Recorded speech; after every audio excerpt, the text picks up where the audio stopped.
Hello everyone and good evening. So tonight we're going to be putting together a Sonoran desert themed enclosure.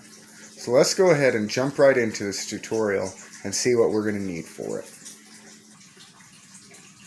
Every proper desert themed enclosure is going to need some of this stuff right here, some cactus skeleton. So we got ourselves some of that. Some sandstone, of course, sourced in the Sonoran desert. Not a ton of it, but some desert leaf litter, just a small amount for a section of the enclosure. Of course we need sand. This is a desert that we're putting together here. Now you guys might not know what this is. It's large debris of peat. So it's not your typical broken up peat that you buy. It's a larger sifted out debris and pieces of peat.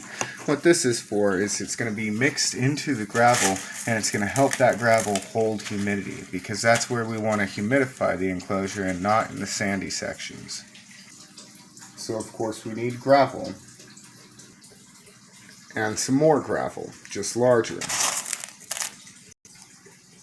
And we need rocks, of course. What would a desert enclosure be without lots of rocks, bigger ones? So, let's start getting this enclosure put together. We got ourselves a tub ready, so let's look at the tub. Now it's 5 gallon, of course. We've made sure to put a reasonable amount of ventilation holes, since this is a Sonoran desert enclosure we're doing here, and the particular animal that we're housing in it needs high ventilation. So now, let's go ahead and start putting stuff together. Now, as some of you may have noticed, I had an empty cup there in the display at first. This empty cup is going to be for a 50-50 mixture of peat and sand, which I've used before in the past, as you can see. The reason we need the 50-50 mixture is because this is going to allow us to structure and sculpt a hillside, or a plateau, if you would, for the desert enclosure. So let's go ahead and start getting that mixed up.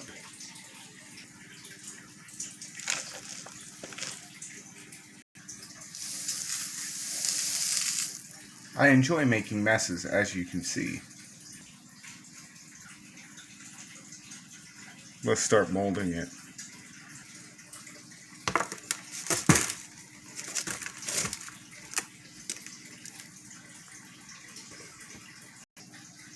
Alright, now we have our first layer molded.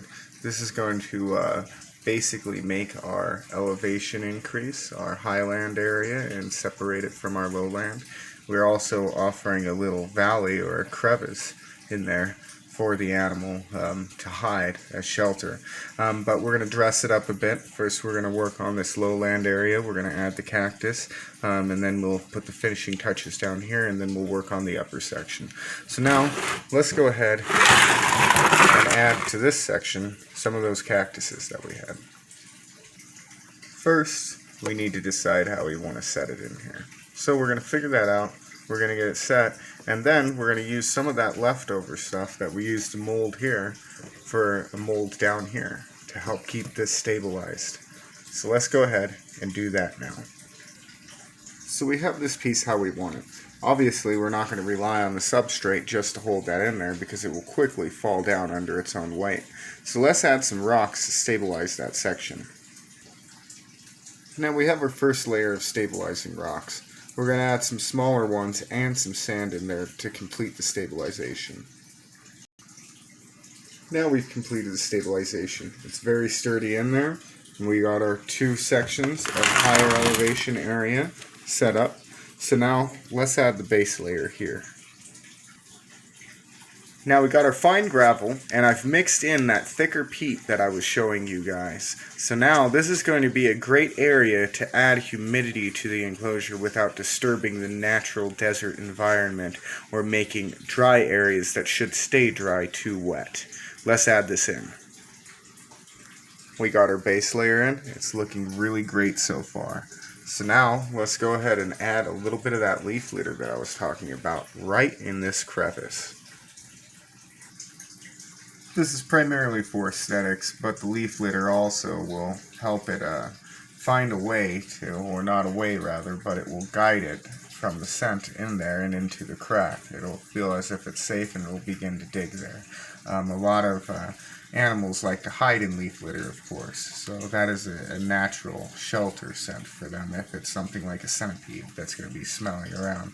But you can, again, use this enclosure for a lot of different other animals that are from the Sonoran Desert. Anyways, let's start working on this highland area. First, we're going to need to put our big rock down. That's going to be the shelf, if you would. Okay, now we have it in there. As you can see, it fits pretty nicely, exactly with the incline that I've put. Now we're going to add some more rocks and finishing touches to the hillside. So let's go ahead and do that. Alright, I've dressed up the hillsides. I've put gravel in this area and different sized rocks, and then I've done some sand on the sides there. There's still a nice area for it to go hide in there. Let's add a little bit of weight to this just so it stabilizes it a bit more if the centipede or the animal you have in here does try to dig around. Alright, now we've finished stabilizing it. We've added another rock, we've added some sand, and then I wet it down really, really thoroughly to help it compact and hold it all into place. So, we got our almost finished enclosure here. Let's add a little bit of ground debris in sections that look a little plain like this, just to add some authenticity or aesthetic to it, if you would. And there you have it, our finished enclosure. We got a little bit of our leaf litter and desert debris in place there on the hill on this side.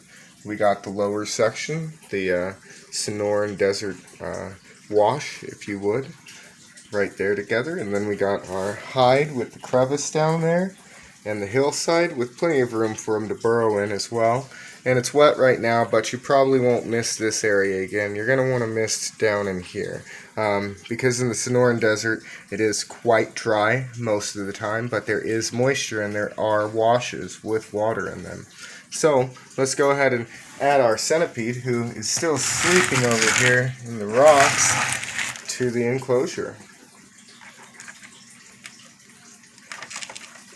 Oh.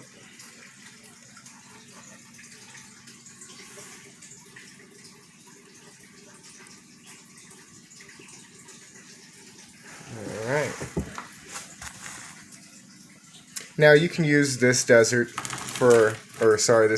enclosure for a lot of different invertebrates. It'll work great for your desert hairy scorpions. It'll work for a couple other species of desert centipede. I did gear this mainly around centipedes, so you would do it a little bit differently for, scorpions and other stuff. But with this general design and these materials, you can make an enclosure that, again, is going to work for a lot of different Sonoran desert invertebrates. So, thank you guys for watching. I hope you liked the tutorial. I hope it helped you guys make cool enclosures like this for your invertebrates. We'll try to get a shot down there. You can't really see in there. Like, subscribe, share this anywhere you can, as much as you want to. And I'll see you next time here at Mike's House of a Thousand Lakes.